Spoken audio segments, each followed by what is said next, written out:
हमने समुद्र के सबसे बड़े जीव व्हेल के बारे में तो बहुत कुछ जाना है, लेकिन आज हम इसी व्हेल की एक सबसे खास किस्म के बारे में जानेंगे जिसका नाम है स्पर्म व्हेल। और इसकी सबसे बड़ी खासियत है इसकी उल्टी में पाया जाने वाला एम्बरग्रिस। स्पर्म व्हेल ज्यादातर अपने भारी भरकम शरीर की वजह से जाने जाते हैं। स्पर्म व्हेल स्कूल बस से भी ज्यादा बड़ी हो सकती है। इसकी लंबाई 49 से 59 फीट तक होती है तथा इसका वजन 45 टन तक का होता है। अगर इसके दिमाग के आकार की बात की जाए तो पृथ्वी पर रह रहे सभी जीवों में से सबसे बड़ा दिमाग स्पर्म व्हेल का ही पाया जाता है। साथ ही दांतों की संख्या भी सबसे ज्यादा इसी मछली में पाई जाती है। दिमाग के अलावा स्पर्म व्हेल में फेफड़े भी बहुत ही कमाल के होते हैं। यह समुद्र की गहराई में 1 किलोमीटर तक भी जा सकती है। साथ ही यह एक बार में ही 1.5 घंटे तक का गोता लगाती है। एक बड़े आकार की स्पर्म व्हेल काफी पेटू टाइप की होती है। ये कई प्रकार की मछलियों को खाना पसंद करती है, खासकर कटल फिश और स्क्विड। यहाँ पर बता दें कि स्क्विड गहरे पानी में रहने वाले जीव होते हैं जिसका शरीर लंबा होता है तथा ऑक्टोपस की तरह ही इसकी कई भुजाएं होती हैं और भुजाओं के अंदर एक चोंच होती है। यह जीव दिखने में काफी डरावना होता है। स्क्विड समुद्र के अंदर 1 किलोमीटर की गहराई में रहते हैं और यहीं पर आकर स्पर्म व्हेल इनका शिकार करती है। अब बात करते हैं स्पर्म व्हेल की उल्टी के बारे में, जो कि बहुत ही खास और कीमती होती है, जिसमें कई बार एम्बरग्रिस भी मिलता है। ध्यान रखने वाली बात यह है कि स्पर्म व्हेल की हर उल्टी एम्बरग्रिस नहीं होती। अब सवाल है कि एम्बरग्रिस क्या है और यह बनता कैसे है। दरअसल स्पर्म व्हेल कटल फिश और स्क्विड की हड्डियां तथा चोंच पचा नहीं पाती है और इसी कारण यह इन्हें उल्टी करके बाहर निकाल देती है। लेकिन कई बार स्क्विड की चोंच और कटल फिश की हड्डियां व्हेल की आंत में फंस जाती हैं। आंत में हिलने डुलने की वजह से छोटे छोटे टुकड़े इकट्ठा होकर बड़े हो जाते हैं और इन टुकड़ों को आपस में जोड़कर रखने का काम करता है बाइल। बाइल जो कि व्हेल के लीवर से निकलने वाला पाचक रस होता है, यह एक प्रकार के बाइंडिंग का काम करता है और इस तरह से छोटे छोटे टुकड़ों से मिलने पर स्पर्म व्हेल के आंत में एम्बरग्रिस का निर्माण हो जाता है।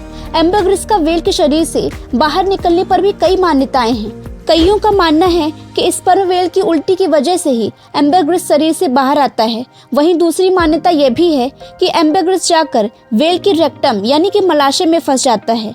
वहां फंसे फंसे वह इतना बढ़ जाता है कि व्हेल की रेक्टम फट जाती है और एम्बरग्रिस बाहर आने के साथ ही व्हेल की मौत भी हो जाती है। एम्बरग्रिस पर तीसरी मान्यता यह भी है कि यह व्हेल के कफ के बाहर आने के साथ ही बाहर आता है। अब बात करते हैं व्हेल की उल्टी से मिलने वाले एम्बरग्रिस से परफ्यूम कैसे बनती है।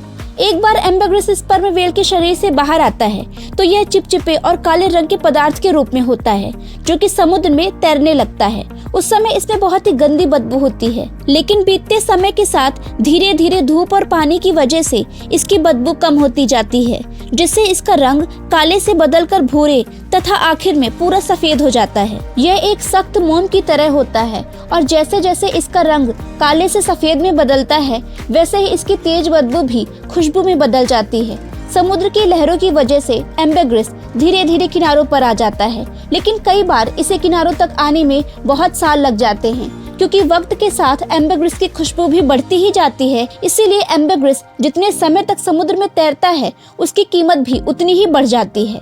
एम्बरग्रिस से एम्ब्रीन नाम का एक पदार्थ निकलता है जिसमें महक तो नहीं होती है, लेकिन इसे परफ्यूम में मिलाने से परफ्यूम की खुशबू लंबे समय तक बनी रहती है। चलिए जानते हैं स्पर्म व्हेल की उल्टी करोड़ों में क्यों बिकती है। स्पर्म व्हेल की सभी प्रकार की उल्टी एम्बरग्रिस ही हो ऐसा जरूरी नहीं है। कभी कभी जब एम्बरग्रिस व्हेल से बाहर आता भी है तो वह समुद्र में तैरते तैरते कई सालों बाद किनारों तक पहुंच पाता है।